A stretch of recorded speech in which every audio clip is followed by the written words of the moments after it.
Mesdames, Messieurs, bonjour et bienvenue dans cette revue de presse. Si la plupart des journaux béninois parus ce mardi 23 juin 2020 annoncent la bonne nouvelle de la notation Standard & Poor's qui parle de la performance économique du Bénin, d'autre part contre-touche le coronavirus et la fermeture des frontières nigérianes. À ces deux premières préoccupations s'ajoutent les doléances de l'ONG GERDES Afrique au sujet de la fermeture des ambassades.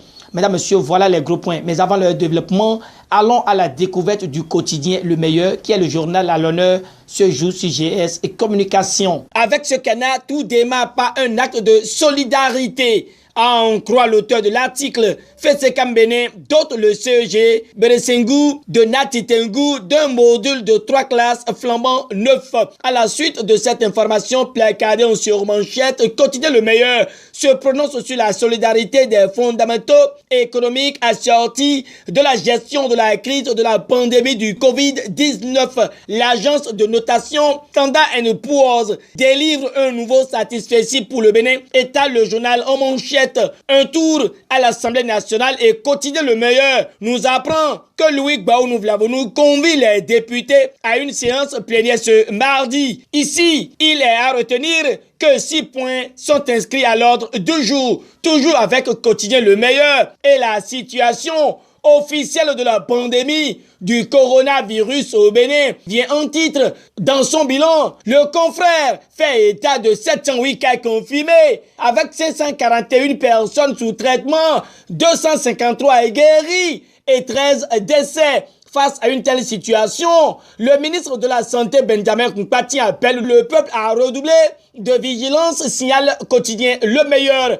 Le même journal parle du deuil de la diplomatie béninoise car le consul du Bénin au Burkina Faso, Évariste Eric Atineou, n'est plus. Réalisation d'adduction d'eau potable dans les communes de Diakotomé et Tovikle. Le journal à l'honneur voit le gouvernement du président Patrice Talon comme le bon samaritain pour les populations de Ouégamé et environ. Tel que annoncé dans les propos liminaires, le Béninois libéré Indes lui aussi, l'agence internationale de notation financière Standard & Poor's puis signale que Ouaddaï fait conserver au Bénin la note B+ avec la perspective stable. Le matinal certifie cette information et relaie à son tour que la note B+ attribuée à notre pays il y a quelques mois est maintenue suivant le défi d'une génération. L'information a été rendue publique par le ministre de l'économie et des finances, Romuald Ouaddaï, à travers un communiqué en date du 22 juin 2020.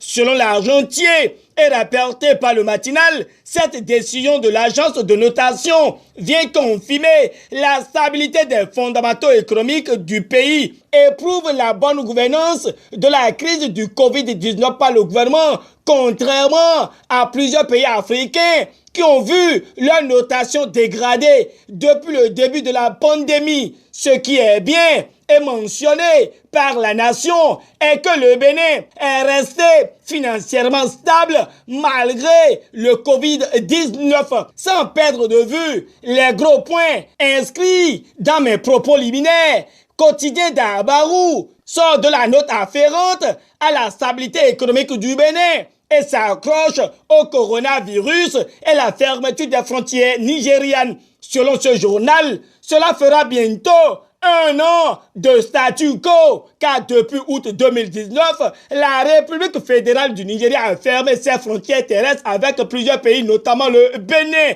Avec l'histoire du coronavirus, quotidien d'Abarou note une double peine pour les commerçants de la fermeture des frontières. Matin Libre touche le Covid-19 et la fermeture de plusieurs ambassades. Ici, ce n'est pas la joie, comme dans l'autre cas, puisque le journal du Batito révèle que le gouvernement abandonne les compatriotes à l'extérieur. Déçu, l'Audace Info clarifie que depuis 4 ans, nos ambassades se meurent. Un comportement que l'ONG GERDES Afrique n'apprécie pas et présente à travers un communiqué une doléance au président Patrice Talon afin d'attirer sa conscience sur les lourdes conséquences qui guettent la postérité suite à la fermeture de ces ambassades.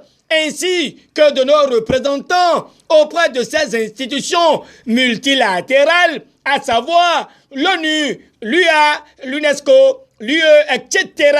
Ce qui est bien est que le président de l'ONG GERDES Afrique, Maître Sadikou Ayo Alao, reste certain que le président Patrice Talon ne restera pas indifférent à cet appel pathétique et fraternel. Lire le communiqué dans cette revue de presse. Le pêle-mêle de cette revue de presse démarre avec l'éco-info qui confie que Frédéric Joël Aïvor annonce sa candidature pour 2021. Pour le peuple, il n'y a aucun doute, il est l'homme de l'avenir, écrit le journal de Gilbert Makou, avant d'ajouter qu'il est le meilleur candidat pour restaurer l'espoir en 2021. Aurait-il la confiance des Béninois? S'interroge l'éco-info. De toute façon, on aura la réponse dans 9 mois, rallonge le confrère. Mais en attendant la concrétisation de ces actes, l'Audace Info parle de forte probabilité d'une alternance au pouvoir en 2021 soutenue par un puissant lobby international. Joël Aïvor pour succéder à Talon, se demande le journal de Romuald Alingo. Pour lui, nous acheminons vers une dure bataille électorale en mode David contre Goliath, dont le seul repère reste le peuple béninois souverain. Si Luc Setondia Atropo, face au Covid-19 et examen blanc national du certificat d'études premières de l'année 2020, apporte un soutien aux écoliers, d'après le Béninois libéré, Monde cette info s'accroche à la visite sur les chantiers d'asphaltage à Lokossa et mentionne que la réussite des travaux préoccupe Dakpe Sossou et le maire Gervais. Pendant ce temps, Gildas Agoncan apprécie, d'après les nouvelles du jour, la méthode de gestion de la pandémie du Covid-19 par le gouvernement Talon. L'élu du peuple réaffirme la suprématie du parti Union progressiste sur l'échiquier politique national. Ce qu'il faut aussi retenir du journal est que Alessandre Sow a officiellement pris la commande du 2e arrondissement de la ville de Cotonou. Terminons cette revue de presse avec la tribune de la capitale qui informe sur le séminaire bilan des élections à Boycon. La haute autorité de l'audiovisuel et de la communication a essuie la colère des professionnels des médias, confie le Canard. Heureux, le journal dévoile le coup de gueule de Aboubakar Takou. Information certifiée par le Béninois libéré. Fin de cette revue de presse. Merci de nous avoir suivis. Au revoir et à demain.